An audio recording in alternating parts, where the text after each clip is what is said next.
Halo teman-teman semua, ketemu lagi dengan Kak Cideni. Nah, ada juga nih yang tanya, Pak, kenapa HRD itu memegang peranan penting 20 sampai dengan 25% terkait dengan kesuksesan SMK 3? Nah, di sini kita simak video berikut ini.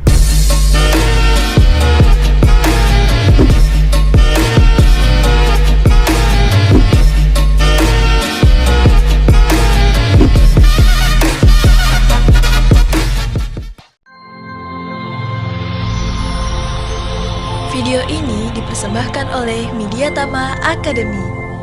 Training K3, langsung kerja. Seperti yang kasih info sebelumnya, bahwasannya HRD itu memegang peranan penting kesuksesan SMK 3 loh. Bukan HSE. Kenapa? Karena dari 166 kriteria, lebih banyak pertanyaan itu ada di HR atau HRD. Contoh misalkan terkait dengan organisasi, struktur organisasi, posisinya K3 itu ada di mana? Job desk, ya. Pastikan HR ada job desk K3. Jadi job desk-nya jangan dipukul rata, misalkan mematuhi peraturan SMK 3 gitu kan ya. Copy paste semua, nggak bisa. Job desk itu harus disesuaikan dengan pekerjaan dan risiko yang ada di tempat kerjanya masing-masing. HR juga harus memastikan proses pemeriksaan kesehatan di perusahaannya sudah berjalan dengan benar. Contoh misalkan pada saat rekrutmen. Rekrutmen pastikan HR yang memasukkan pertanyaan-pertanyaan terkait dengan K3 minimal. Yang kedua ada namanya pemeriksaan kesehatan pada saat rekrutmen. Itu pemeriksaan kesehatan untuk yang awal. Ada lagi pemeriksaan yang berkala, ya, setahun sekali, atau yang pemeriksaan khusus, ya. Itu bagian dari HR. Apalagi job kualifikasi. Misalkan teman-teman punya organisasi, ya kan? Kan teman-teman biasanya HR itu tahu nih, misalkan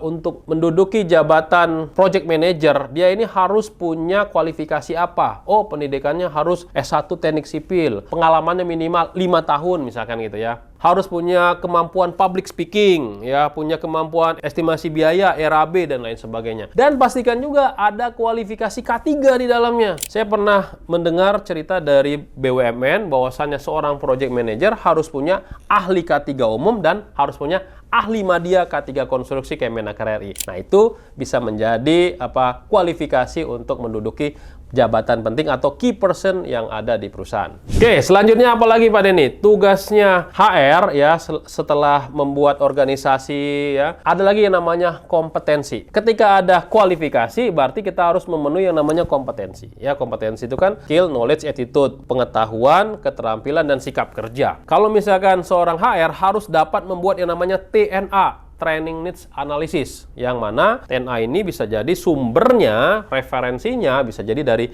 user, dari permintaan dari usernya. Yang kedua misalkan dari hasil audit bisa juga, hasil inspeksi bisa juga, atau misalkan kebutuhan regulasi, pemenuhan regulasi bisa, atau pada saat tender juga dibutuhkan, misalkan harus punya kompetensi yang seperti ini. Nah, itu semua harus dibuat dalam sebuah yang namanya TNA, Training Needs Analysis. Nah, itu HR yang melakukannya. Nah, setelah TNA jadi, dibuatlah yang namanya jadwal atau program pelatihan selama 1 tahun. Nah, itu juga bagian dari HRD. Nah, kebanyakan HRD itu hanya fokus di bagian mutu saja. Nah, wajiblah TNA ataupun jadwalnya harus memasukkan semua terkait dengan kebutuhan K3 di dalamnya, kompetensi K3 di dalamnya. Lalu nanti di jadwal itu ada budget nih, berapa anggarannya. Nah, itu juga penting nih, jangan sampai HR membuat jadwal, membuat program tanpa memasukkan anggaran K3. Berbicara mengenai pelatihan, HR bukan hanya pelatihan untuk bagi si pekerja aja ya. HR juga harus membuat jadwal pelatihan untuk para direktur, GM, manajer. Ya, kenapa? Karena dalam SMK 3, direktur itu harus dapat pengetahuan terkait dengan K3. Minimal awareness SMK 3 yang di dalamnya ada pengetahuan, misalkan ngomongin soal regulasi, sanksi. Nah, itu wajib tuh. HR harus membuat program untuk awareness. Bisa jadi sejam, 2 jam, atau 3 jam, boleh lah. Yang kedua, untuk awareness bagi manajer. Manajer nih ada juga nih, apa tanggung jawab dia sebagai manajer terkait dengan K3, misalkan ngomongin soal biaya atau ngomongin soal metode kerja, itu wajib tuh untuk manajer. Lalu lagi ada bagian produksi, ya. Nah, di dalam SMK 3 mewajibkan tuh HR membuat pelatihan K3 khusus bagian produksi. Nanti juga ada untuk karyawan baru. Karyawan baru ini dikenal dengan istilah basic safety training. Nah, minimal 2 sampai 3 hari. Ada lagi pelatihan untuk para tamu kontraktor. Nah, ini juga bagian dari HR loh, yang dinamakan dengan safety induction. Nah, kadang memang safety induction implementasi di lapangannya kan dilakukan oleh HSE, tapi secara SMK 3 itu bagian dari HR loh. Lalu berikutnya, ya pastikan juga yang melakukan pelatihan atau yang menyelenggarakan pelatihan, HR juga harus bertanggung jawab loh. Misalkan pemilihan vendornya. Ya, kalau misalkan pelatihan tersebut adalah pelatihan yang ada SKP dan lisensinya, pelatihan Kemenaker, pastikan PJ K3-nya atau vendornya itu harus terdaftar di teman K3. Ya, jangan sampai teman-teman memilih vendor yang tidak terdaftar, nanti zong juga, apalagi HR yang pilih vendor yang nembak.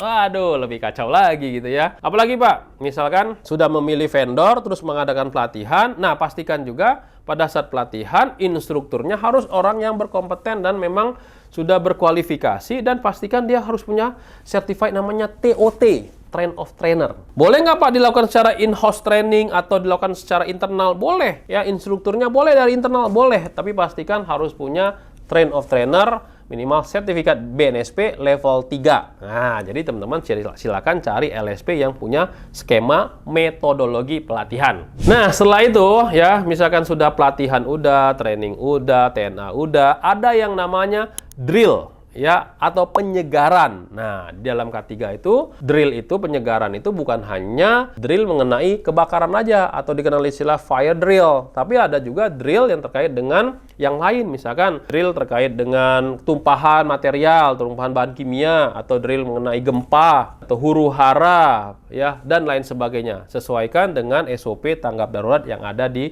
perusahaan. Dan itu juga bagian dari kerjaannya si HR. Nah, kalau itu sudah berjalan semua, ya, HR, ya, kalau bisa disarankan sekali harus sudah ahli K3 umum juga loh. Misalkan HR-nya ada 5 orang, ya minimal 1 atau 2 orang sudah ahli K3 umum dan ditrainingkan auditor SMK 3 juga, supaya dia juga bertanggung jawab terkait dengan K3 dan dapat mengaudit juga divisi HSE atau departemen HSE. Jangan sampai HSE ini mengaudit dirinya sendiri. Nah, itu nggak boleh. Kenapa? Karena tidak independen.